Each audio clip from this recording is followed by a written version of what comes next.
Georges Tron, lui, est toujours en garde à vue ce matin. L'ex-ministre a passé une deuxième nuit dans les locaux de la PJ de Versailles. Adrien Gindre, vous êtes sur place pour BFM TV.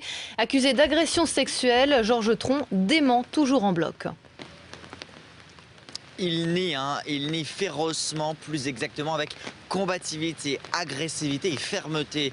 Ce sont les mots de son avocat hier soir. Il nie donc toutes les accusations de viol et d'agression sexuelle depuis 44 heures maintenant. Il débute sa garde à vue lundi. Il est toujours en ce moment même entre les mains des policiers. Mais ceci dit, cette garde à vue va s'arrêter aujourd'hui, au plus tard à 14 heures, puisque c'est la règle en matière de procédure judiciaire. Une garde à vue ne peut pas durer plus de 2 fois 24 heures. Alors justement, Adrien, que peut-il se passer dans les prochaines heures ?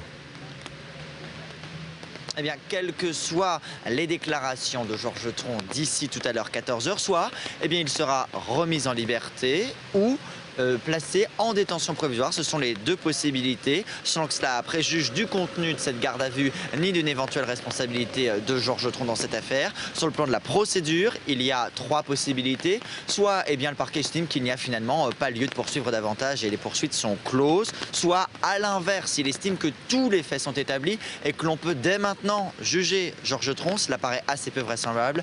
Le plus vraisemblable en fait, ce serait que le parquet confie l'affaire à un juge d'instruction avec l'ouverture d'une information judiciaire, ce qui voudrait donc dire de nouvelles investigations et donc le début d'une longue procédure pour Georges Tron.